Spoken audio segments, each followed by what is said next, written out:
Selamat datang di Motekar, sebuah tayangan yang akan membawa kita bertualang bertemu dengan para brand owner dan juga para praktisi di dunia brand sehingga kita bisa menggali referensi dan mencari informasi agar kita bisa membangun brand jauh lebih baik. Sebelum lanjut, mari kita like, share, dan juga subscribe karena dukungan Anda sangat berarti buat kami. Brand lokal, kudu vokal.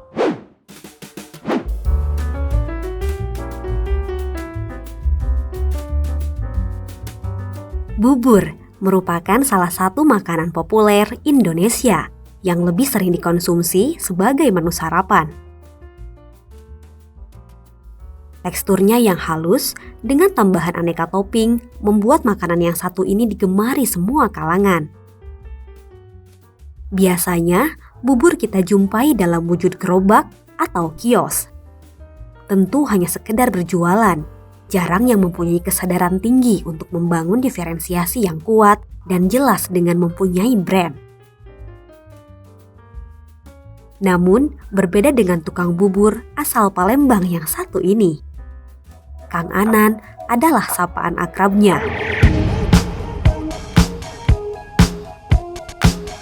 Ia membangun brandnya yang bernama Bubur Ayam Jolly, si mewah tanpa kuah. Melalui kekuatan brand, Kang Anan menjadikan bubur bukan sekedar makanan biasa. Dalam mengembangkan usahanya, ia sangat memperhatikan engagement dengan para konsumennya. Selain itu, bubur ayam Jolly tampil dengan kemasan yang lebih menarik dan varian yang lebih inovatif.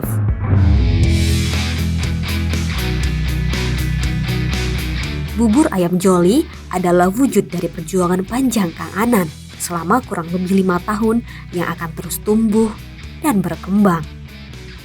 Berbekal wawasan dan pengalamannya dalam dunia brand, Kang Anan berhasil menghadirkan bubur dalam kesan berbeda. Hal tersebut terbukti dengan diraihnya berbagai penghargaan. Salah satunya mendapat penghargaan sebagai 25 besar food startup Indonesia. Bekerja sama dengan 3 agregator, GoFood, GrabFood, dan ShopeeFood. Bermitra dengan beberapa korporasi dan sekarang sudah mempunyai 3 outlet, 2 di Palembang dan 1 di Karawang. Bubur adalah makanan yang sangat dekat dengan keseharian kita. Konsumsi saat sarapan atau waktu sakit, atau memang waktu tertentu saat kita malas makan berat. Biasanya bubur kita jumpai dalam wujud gerobak atau kios. Ya sekedar berjualan aja dan jarang yang punya kesadaran tinggi untuk mulai membangun diferensiasi yang kuat dan jelas dengan mempunyai brand. Hari ini bersama saya sudah hadir sahabat saya dari kota seberang samudera sana yaitu Palembang yang berjualan bubur dan serius membangun brandnya yang bernama Bubur Ayam Jolly. This is Kang Samsul Anan, si mewah tanpa kuah. Halo brother. Oh, halo. Apa kumaha Damang? Alhamdulillah. Kumaha Palembang? Panas hujan? Suasananya lagi panas banget. Tapi mudah-mudahan nggak terlalu panas nih. Yang penting perasaan tetap adem. Tapi usaha harus tetap panas. Karena kalau usaha adem bahaya bro. Oh bahaya itu. Jangan sampai. Jangan sampai ya. Bro, nih gue pengen denger cerita perjalanan dari si Jolly ini supaya Baraya Priangan juga lebih mengenal tentang si bubur ayam Jolly ini. Lu ceritain dah. Oke, Assalamualaikum Baraya. Terima kasih sebelumnya Kang Akbar. Saya jauh-jauh dihubungin pulau ke pulau untuk komunikasi dan sharing sesuatu ya. Mudah-mudahan sih ada banyak manfaat yang bisa kita dapat. Kalau cerita soal bubur ayam Jolly di awal, kita ngebangunnya lumayan pot-potan ya kalau kata bahasa Jermannya begitu. Dalam kondisi yang sangat apa ya? Mungkin dibilang nggak enak ya, nggak enak juga karena kita waktu itu dipaksa dalam kondisi harus memilih. Di tahun 2017 Juli lahir kan memang kita sebelumnya sudah lagi ngerjain satu brand sebelum Bubur Ayam. Dan ketika itu kita ngerasa lagi ada problem di internal dan kemudian sisi brandnya juga lagi ada problem juga dan lihat kondisi kayaknya kok terpaksa harus memilih salah satu.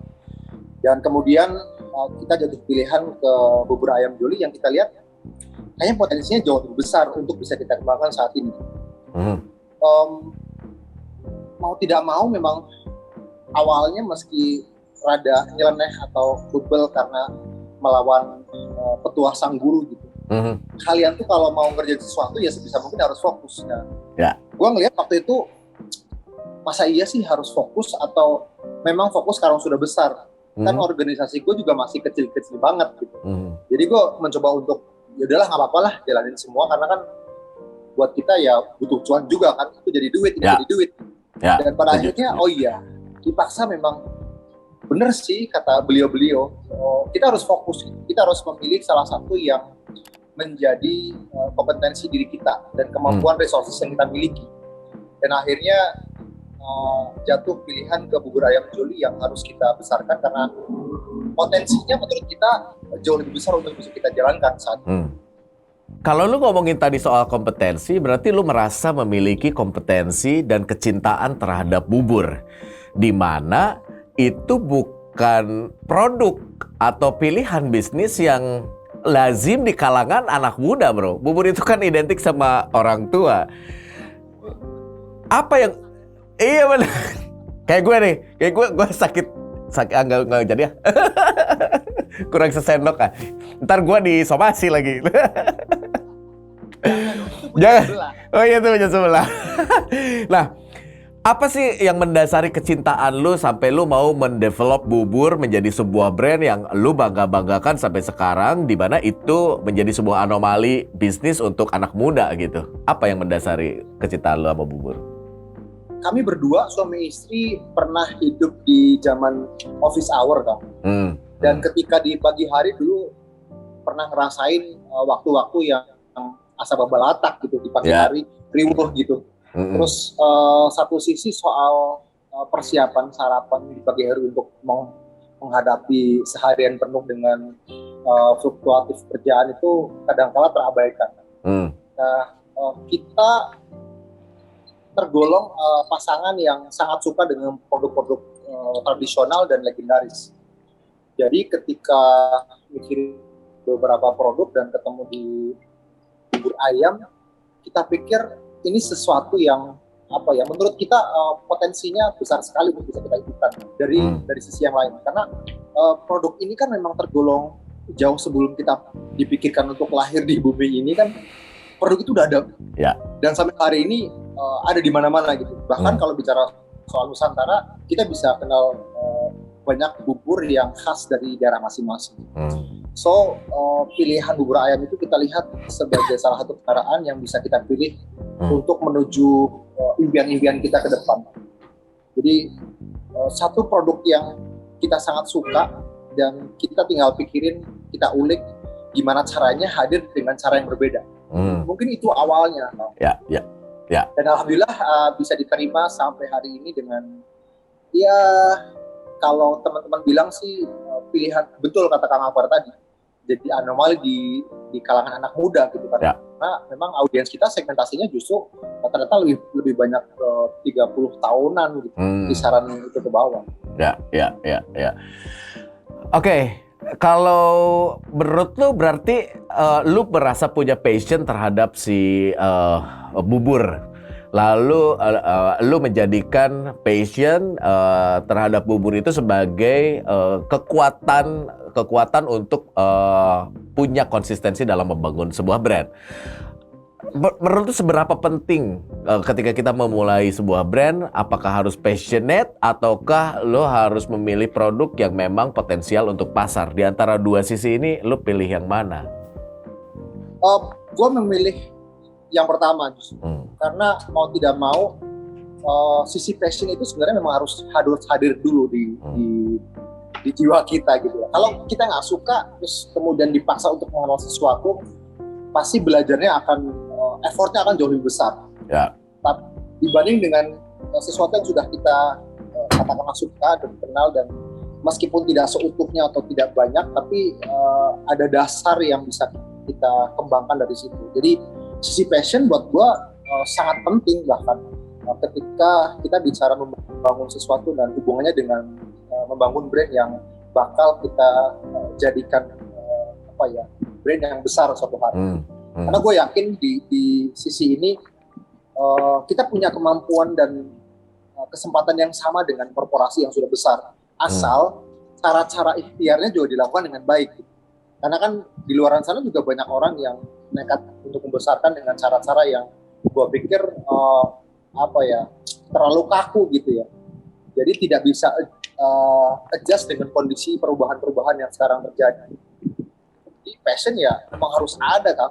Kayak Kang Akbar saat ini pakai headphone itu kan karena ada passion. Oh iya, orang entertain gitu. Gue belajar itu kan dari Kang Akbar. Ya betul sekali Baraya Pria kan. Jadi passion memang kita butuhkan ya, seperti Kang Anan bilang ya, seperti yang saya alami juga gitu. Passion itu bisa membuat kita punya rasa ingin tahu yang jauh lebih dalam. Nah ini yang kadang-kadang tidak dimiliki oleh beberapa entrepreneur atau beberapa brand owner yang memang menjalankannya tidak passionate. Kadang-kadang kelelahan itu sangat cepat melanda kita dan juga membuat kita lebih cepat putus asa. Nah, betul, dan akhirnya dari nyerahnya kecepatan gitu. Bener banget. Tapi dengan kita punya passion, kita bisa membuat endurance yang jauh lebih jauh daripada teman-teman atau kompetitor yang memang sedang mengikuti kita atau berkompetisi dengan kita. Kita butuh daya tahan yang lebih panjang, Kang. Iya betul, karena membangun brand nggak cuman sekedar untuk hari ini dan besok, tapi seberapa sustain dan seberapa kita bisa membuat legacy dari apa yang sedang kita lakukan sekarang. Betul nggak? Yap. So, don't go anywhere, kita akan kembali lagi setelah jeda berikut. Masih bersama Kang Anan, si tukang bubur yang bikin brand. Bro, sekarang gua mau tanya nih, gimana cara... Enggak dong, kan ini pertanyaan sebuah pertanyaan-pertanyaan yang memang sangat dekat dengan keseharian lo. Mungkin segini ya, apa yang gue tanyakan itu kepada setiap brand owner itu adalah hal biasa sebetulnya yang ya dilakukan setiap hari kan. Tapi berdasarkan pengalaman gua, apa yang kita lakukan biasa itu ternyata buat orang lain itu luar biasa gitu. Itu bisa jadi referensi, itu bisa jadi informasi yang membuat mereka termotivasi bahkan untuk melakukan hal-hal yang menurut kita biasa banget kita lakukan gitu. So, pertanyaan gua adalah gimana cara lo engage dengan audiens lo sehingga mereka mau untuk menjadi pelanggan setia dari bubur ayam Jolly? Ih, berat pertanyaannya, Kang. Kalau berat lo pikul. Bahasanya keren banget, engagement. Biar agak ada istilah yang kita perkenalkan sedikit. Bener juga sih. Ya. Soal engage itu tadi, Jolly sebenarnya selama ini tergolong biasa banget sih, Kang. Terhubung dengan para pelanggan itu biasa banget. Hal yang biasa kita lakukan dari Jolly, ya kalau gue suka iseng random dengan mereka by WA atau IG gitu. Karena biasa kan mereka suka ngepost ya, bikin story ya. Nah di story itu jadi gue tahu, oh ya dia udah beli, kemudian dia bikin, kemudian gue say thank you, dan udah itu jadi bridging awal untuk kita mendekat dengan mereka. Sesekali itu kita lakukan. Tapi yang sudah rutin Jolly lakukan adalah mungkin ini satu insight juga buat teman-teman. Jolly suka ngadain kuesioner untuk bisa mendapatkan feedback langsung dari mereka. Jadi 1 tahun biasanya 2 kali gue ngadain kuesioner untuk tahu kesan yang mereka dapatkan tentang Jolly. Karena gue nggak mau kita terlalu egois bahwa produk udah enak banget, udah bagus banget, tapi ternyata kesan di audiens ternyata nggak gitu. Jadi mungkin itu salah satu kita bisa dekat dengan mereka dan pada akhirnya malah dapat data-data yang paling update bahwa oh iya kemasannya kurang tight, ikatannya kurang bagus, atau ini jadi miring dan tumpah dan segala macam, itu justru muncul dari mereka ketika data-data kuesioner itu gue kumpulin. Dan sesekali sih, tapi gue jarang banget ngelakuin. Ketika ada customer yang datang atau yang sudah datang ke tempat kita, biasanya gue minta izin untuk ajak ngobrol. Jadi kayak interview langsung gitu. Tapi ya itu tujuannya sebenarnya lebih kepada memperkuat data-data yang kita inginkan sebenarnya. Jadi Jolly itu ngelakuin itu Kang selama ini. Meskipun tadi kata Kang Akbar, ini bubur ayam kan ya bubur ayam gitu, tradisional banget. Tapi ya karena gue sudah berpikir dari sisi yang ada cara lain nggak untuk bisa memperkuat itu dan bisa melanggengkan itu, maka gue harus pikirin cara lain. Kalau bahasa Kang Akbar tadi soal engagement ya sudah, engagement cara apa yang bisa kita bisa mendekat dan bisa lebih manusiawi. Karena kan bicara soal brand, kita bicara soal manusia ke manusia, bukan produk ke manusia. Gitu Kang. Yes. Berarti Jolly sering melakukan verifikasi tentang pembenaran dari apa yang sebuah persepsi yang ingin kita sampaikan dengan apa yang sebetulnya ditangkap oleh si konsumen. Itu penting banget untuk diverifikasi. Iya. Ya, oke. Selama ini begitu. Nah, yang menarik adalah, kalau dari kacamata gue adalah pemilihan channel distribution lo yang fokus di online delivery. Nah, pertanyaannya kenapa lu fokus di online delivery? Apakah karena lu anak muda? Apakah lu gengsi dorong gerobak? Masih muda bro. Karena gue anak muda. Ya, oke. Kenapa lu pilih channel distribution lo yang fokus ke online delivery? Oke. Salah satunya mungkin karena hikmah terpaksa yang di awal tadi gue ceritain. Jadi ketika ngelihat beberapa potensi market kategori yang sudah ada dan gue pengen tampil berbeda, so gue harus mikirin satu channel distribusi yang katakanlah waktu itu dengan resources yang gue ada dan permasalahan beban yang ada juga, apa yang bisa gue lakukan tapi bisa maksimal gitu.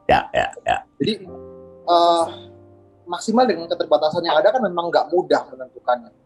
Cuman ketika diskusi dengan teman-teman dan beruntung alhamdulillah sekali gue punya banyak ekosistem dan teman-teman yang support dengan kebutuhan diskusi, akhirnya ketemulah dari food street, kemudian gue geser ke home delivery yang meskipun waktu itu masih tergolong jarang ya, dan bahkan kayak makan bubur kok ngirim sih gitu, makan bubur datang makan di tempat dan dalam kondisi yang hangat.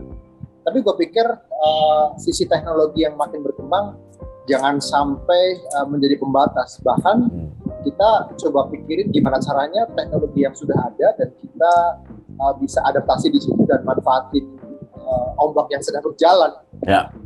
Sisi online waktu itu memang masih hijau jauh sebelum ada isu-isu soal ghost kitchen lah, hantu kitchen dan sebagainya gitu.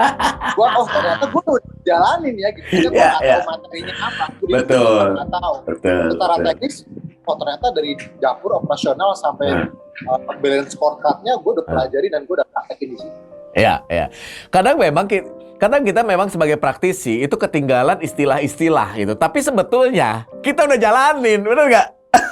Gue kadang-kadang nggak buka bukunya. Bener. Tapi ternyata udah ngelakuin. Bener, karena kan kita langsung bersinggungan dengan problem bro. Nah, teman-teman dari akademisi ini merangkum problem-problem kita, lalu mereka membuat resume, lalu mengistilahkan sebagai, let's say kayak lo tadi, ghost kitchen. Padahal dari kemarin gue udah jalanin ghost kitchen gitu. Cuman kan istilah gue ya dapur yang nggak barengan sama tempat produk sama tempat penjualan. Ini sama aja kan sebetulnya.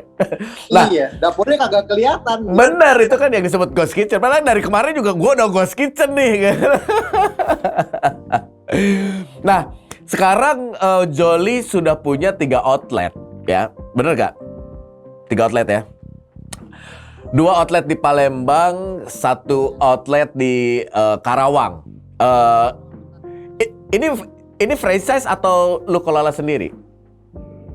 Ini kemitraan. Oh, kemitraan. Iya, kemitraan. Oke. Nah, kenapa lu pilih terlalu modern buat gua? Terlalu modern. Nah, apa alasan lu memilih itu menjadi sebuah metode kemitraan? Gak franchise atau lo gak buka cabang? Apa reason lu? Kenapa kalau ini adalah yang tepat untuk si Jolly, metodenya adalah kemitraan? Salah satunya adalah bahasanya ya. Katakanlah gini. Kalau sisi franchise kadang-kala gue ngelihat terlalu banyak aturan yang satu pintu. Oke. Contoh mudahnya gini. Ya, emang di Karawang Barat kagak ada ayam gitu, atau kagak ada telur yang harus beli ke kita dan satu pintu dari kita. Ya. Itu salah satunya dari sekian banyak alasan. So gue harus mikirin ketika mengembangkan sayap, cara termudahnya seperti apa, tapi kualitas produknya masih tetap milik kita dan kita keep. Gitu. Ya. Jadi secara teknis mereka bisa melakukan dengan SOP yang sudah ada dan kita pikirin sistematisnya seperti apa. Sisi resepi rahasianya tetap kami berdua yang pegang dan kita kontrol. Kenapa Karawang Barat? Ya salah satunya karena kita berpikir ada sisi kemiripan audiensi yang kita bidik gitu. Karena segmentasinya memang Joli kan hadir ke kalangan orang-orang kantoran ya, pegawai gitu. Ya. Dan melihat di sana ternyata justru marketnya tadinya mirip-mirip, tapi gue pikir malah ternyata lebih hidup gitu. Oke. Responnya lebih cepat dari apa yang kita bayangin di awal. Jadi ini bulan Februari 11 bulannya di Karawang Barat dan buat gue lebih ekspektasi dari apa ya, kayak forecasting dari tahun kemarin gitu. Cepet banget ya gitu responnya gitu. Gitu. Berarti berapa tahun perjalanan Joli sampai lo yakin bisa menjalankan kemitraan? Sebenarnya sih gue nggak tahu juga idealnya berapa tahun, tapi ketika kemarin akhirnya membuka diri, tadinya kan mau berbagi, apakah mau berbagi laci langsung di tempat kita atau dengan konsep kemitraan. Tapi gue pikir ya sudah, dengan konsep kemitraan yang di sini juga tidak terganggu. Kalau soal bicara berapa lama, ternyata setelah gue pelajari sebenarnya ketika sistematis itu benar-benar sudah bisa proven, kita udah benar-benar bisa memikirkan resiko plus dan minusnya seperti apa dan aplikasinya di lapangan akan seperti apa. Ya minimal ya, kalau ngomongin resiko kan pasti kita nggak bakal bisa jamin kan seperti apa kita bisa menghilangkan resiko, itu nggak ada yang bisa handle. Tapi at least ada resiko-resiko teknis yang bisa kita terima dan kita bisa jalankan di sisi itu, dan kemudian ya sudah, ini mungkin sudah waktunya untuk bisa melebarkan sayap dengan cara tadi.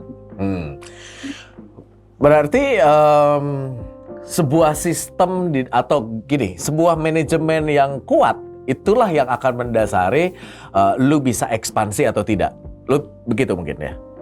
Sepakat. Oke. Sepakat banget. Nah, sekarang gue mau lanjut ke perjalanan yang lain. 25 besar food startup Indonesia. Gila, gokil juga perjalanan lu Kang Anan nih. Gokil.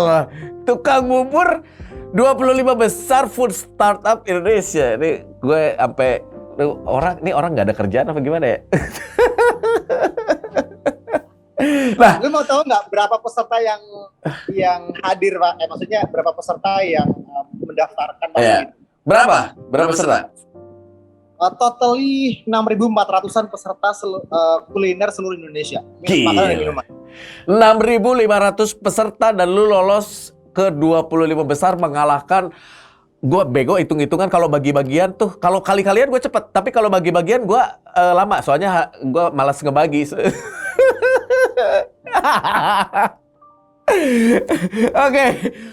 Nah, pertanyaan gue adalah apa impact-nya reputasi 25 besar food startup Indonesia itu buat Joli? Impact-nya gede banget. Gede banget. Karena masuk di ekosistemnya food startup Indonesia yang dari Kementerian Parekraf. Di situ gue ketemu dengan banyak sekali orang-orang hebat.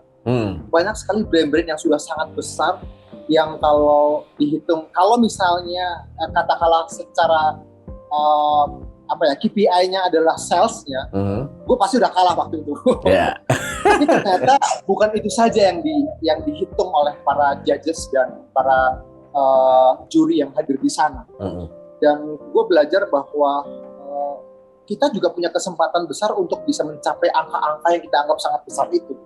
Karena mereka juga butuh perjalanan, butuh proses, butuh membangun impian, dan bagaimana meraih impian itu hari demi hari. Itu yang gue pelajari. Dan ketika gue belajar sama teman-teman di FSC itu, memang dibilang ya memang nggak mudah itu untuk membangun sebuah brand. Banyak effort yang harus dikeluarkan, dan kembali lagi komitmen kita tentang impian besar kita ada di mana. So itu yang bisa mendekatkan kita ke titik impian itu tadi. Ya. Jadi FSI buat gua pribadi dan buat Jolly impactnya gede banget. Gede banget. Ya, karena mungkin dengan lu bisa lolos di 25 besar food startup Indonesia itu membuktikan juga dari sisi kualitas berbagai sisi itu proven untuk Jolly, sehingga konsumen lebih percaya lagi sama Jolly gitu ya. Ya betul. Dan ini mewakili Sumatera Selatan. Anyway. Boleh. Dan mudah-mudahan ada orang pemerintahan Sumatera Selatan yang berikan. Nanti gua promoin. Oke, mewah tanpa kuah. Apa pesan yang lo ingin sampaikan ke audiens lo melalui tagline ini? Gila ya, ini pertanyaannya jitu-jitu loh. Gue nggak pernah ditanya beginian sama orang. Gua kan striker, penembak jitu. Oke. Hubungannya dengan segmentasi yang kita pilih, Kak. Ya. Kita memilih di satu segmentasi yang middle dan ke atas, di mana gue pikir satu sisi yang harus gue sentuh adalah sisi pride ya, sisi gengsinya. Ya, gue pikir di semua daerah juga akan ketemu itu. Dan gue melihat poin itu yang bisa gue sentuh ketika gengsinya bisa kita jaga dengan kondisi, katakanlah twist dari kondisi yang tradisional, bubur itu rada riweuh atau tumpah atau gimana, kemudian gimana caranya orang yang suka bubur tapi nggak mau dengan kesan yang tradisional bisa gue hadirkan. So mewah mewakili kondisi di mana gengsi itu bisa terjaga dan asistensi mereka tetap bisa menjadi sosok seperti yang mereka inginkan tanpa harus kehilangan momen, katakanlah ya mohon maaf kayak tadi lu bilang, bukan kita sedang mendeskripsikan, tapi kita sedang menampilkan sesuatu yang baru dengan cara baru meskipun produk itu lama. So mewah tanpa kuah, gue kepengen audiensi Jolly, pelanggan-pelanggan Jolly itu tetap bisa produktif dengan kegiatannya dan kesehariannya yang tampil dengan lifestyle yang ada, tapi tetap bisa menikmati hidangan yang tersaji mewah dan praktis. Itulah Jolly yang kepengen kita kenal. Nah, itulah tagline yang sesungguhnya Baraya Priangan. Jadi lo jangan asal tulis tagline, kayaknya keren nih begini. Tapi lo harus punya message yang sesuai dengan persepsi yang ingin lo bangun dengan target audiens lo, dan target audiens lo harus merasa dekat dengan tagline itu sehingga pesan komunikasi itu bisa membuat ikatan emosi antara si produk dengan si konsumennya. But you don't go anywhere. Kita akan balik lagi setelah jeda berikut. Begitu panjang perjalanan Kang Anan dalam membangun bubur ayam Jolly. 5 tahun berjalan dan impian itu terus direalisasikan satu demi satu. Perjalanan membangun brand itu selalu membawa banyak cerita untuk kita sebagai brand owner, dan cerita inilah yang nanti akan kita sampaikan kepada audiens lain yang mungkin ingin lebih tahu tentang bagaimana perjalanan dari sebuah brand ini untuk merealisasikan impian demi impiannya. So, Kang Anan, kasih tahu dong Baraya Priangan, kenapa sebegitu pentingnya membangun brand bagi seorang tukang bubur? Dunia emang berat-berat pertanyaannya. Gua kasih gerobak kalau berat. Penting banget karena ketika sudut pandang kita berpikir soal masa depan dan berkelanjutan yang lebih panjang, lebih jauh, kita harus mikirin kembali lagi cara yang berbeda. Kalau cuma untuk jualan dan menghangatkan perut hari ini dan besok selesai, mungkin gue nggak mau ngeluarin effort lebih untuk budgeting keluar dari Palembang, belajar sesuatu dan mengaplikasikan di industri yang gue jalani. Tapi karena kita memikirkan dan memilih salah satu sudut pandang bahwa sustainability itu penting. Gue nggak mau cuma hadir setahun 2 tahun dan kemudian orang mengenal gue udah ganti jadi tukang stempel atau tukang sol sepatu atau apa dan sebagainya. Tapi gimana caranya bubur ayam yang sudah kita lahirkan itu bisa menjadi satu kendaraan yang jauh lebih long life. Karena branding buat gue sudut pandangnya adalah bicara soal sustainability, keberlangsungan. jangka panjang gitu. Jadi gimana caranya ya bisa jangka panjang, gimana caranya bisa berlangsung, waktunya bisa lebih jauh, 10 tahun, 20 tahun, atau 50 tahun, gue pikir nggak ada yang nggak mungkin untuk bisa dilakukan. Meskipun yang gue percaya juga bahwa ngebangun brand itu kan nggak mudah ya kan. Ya, betul. Tapi satu sisi juga bukan hal yang impossible untuk kita lakukan. Yes. Dan beruntungnya di sini ada Kang Akbar sih. Ya, gigih banget, penggiat jenama loh.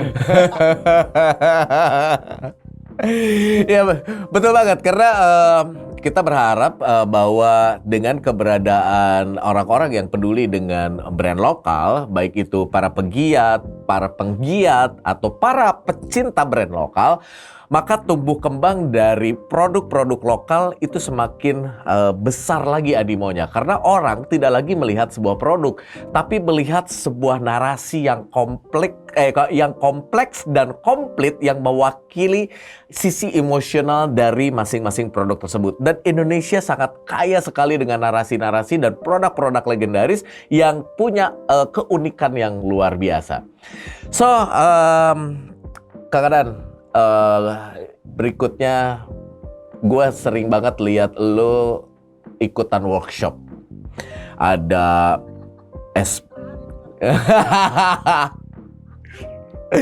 ada beberapa workshop lah yang gue lihat dan bobotnya juga berat-berat nih. Nah, sebenarnya apa sih tujuan dan impact bagi perjalanan membangun brand lo ini dengan lo ikutan workshop? Oke. Satu kalimat yang gue masih ingat banget dan gue masih akan ingat itu terus dari salah satu guru kelas di mana tempat gue belajar. Mungkin Kang Akbar juga pernah dengar namanya beliau, Pak Budi Satria Isman. Yeah. Jadi selama ini memang gue suka ikut beberapa workshop yang gue fokus kalau nggak brand itu bisnis. Dua sisi yang harus gue pikir strateginya harus seimbang gitu. Nah, beliau mengingatkan bahwa kecepatan laju industrinya itu jangan sampai melebihi kecepatan laju kompetensi si pemiliknya. Atau gue mengartikan kalau industri lu mau jalan, ya manusianya juga harus bisa jalan. Gitu. Karena ujung-ujungnya bisnis is about people. Yeah. Kalau manusianya gue nggak ngerti dan nggak bisa, jangan salahin ketika tiba-tiba logo itu udah nggak ada, nama brand lu tuh udah nggak dikenal, atau lu udah nggak punya fanbase. Gitu. Karena gue nggak tahu cara operate-nya. Jadi satu persatu gue coba lengkapi ketika butuh sisi brand, bagaimana journey-nya gue pelajari, bagaimana strategi katakanlah SDM-nya gue pelajari juga gitu. Tapi memang biasanya sih gue lakuin 1 tahun, misalnya 2 kuartal ini gue fokus mau belajar apa, itu yang gue kejar dulu, dan kemudian ada yang gue aplikasikan. Ya katakanlah dapat 10 materi, at least ada 2 yang bisa gue aplikasikan di dapur. Dan kemudian gue lakuin, dan impact-nya apa. Kalau ditanya impact-nya apa, seingat gue, kalau kita nggak mau menginvestasikan energi kita untuk belajar, kita nggak bakal dapat impact baru dan impact yang lebih besar. Dan itu proven sih buat gue. Meskipun sekali lagi, ini bubur ayam, lu ngapain sih payah-payah belajar gitu. Karena gue pikir ini bukan sekedar bubur ayam. Ini adalah soal seberapa besar legacy atau visi besar yang pengen lo capai. Itu aja sih, Kang. Ya. Luar biasa banget. Dan gue biasa di luar. Walaupun Kang Adan yang di luar, tapi gue akan keluar karena terkesima sama semua apa yang lo sampaikan siang hari ini. Lu ngajakin gue berat-berat. Sesuai dengan berat badan gue yang udah semakin naik, jadi gue akan aja yang berat-berat. Sengaja harus segini, karena kalau ke bawah kacau tuh, orang langsung terkesima dengan lemak-lemak yang mulai tertimbun. Kang Adan, sebelum kita berpisah, gue pengen kasih closing statement. Jangan dong, masuk kita acara ini doang, kita jangan berpisah, gila aja loh. Closing statement dong buat Baraya Priangan dari seorang tukang bubur yang bikin brand. Apa ya, aku kayak jadi orang tua yang ditunggu petuahnya ya. Tapi mungkin hanya mengulang saja yang tadi kita obrolin, Kang. Ya. Mudah-mudahan bisa menginspirasi teman-teman. Satu sisi memang membangun brand itu tidak mudah, tapi bukan hal yang mustahil untuk bisa kita lakukan. asal kita benar-benar mau melakukan itu dengan baik dan dengan cara-cara ikhtiar yang baik pula. Masa iya setelah kita ikhtiar begitu, Tuhan yang Maha Kuasa tidak memberikan hasil yang baik buat kita. Jadi itu poin yang pertama. Poin yang kedua, yang terakhir kita obrolin soal kompetensi si brand owner itu sendiri. Jangan sampai kecepatan industrinya itu melebihi kelihayan kita dalam mengontrol bisnis kita. Karena kita butuh cara, butuh strategi, dan kita tidak tahu, maka kita harus belajar. Maka kita harus berani menyisihkan, ya katakanlah rupiah-rupiah untuk bisa ikut beberapa kelas atau materi dengan guru-guru yang kita inginkan. Karena salah satu manfaatnya adalah kita memotong pengalaman mereka dan kemudian mengaplikasikan di industri kita. Mungkin itu sih Kang yang pengen gue bagi, dan mudah-mudahan ini men-trigger teman-teman semua. Yes, Kang Anan, so thank you very much sudah mau gua undang repot-repot di tengah perjalanan, berhenti dulu untuk kisah kita ngobrol bersama Baraya Priangan. Tadi kan pengen di rumah sih, tapi ada janji ya udah. Dan kebetulan di jalan, untungnya oke banget suasananya. Sip. So, gua mau ngucapin terima kasih sekali lagi sudah mau mampir ke Motekar dan juga berbagi inspirasi dan cerita bersama Baraya Priangan. Terima kasih. Sami-sami ya Kang. Ya. So, Baraya Priangan, itulah kisah dari seorang tukang bubur yang bikin brand.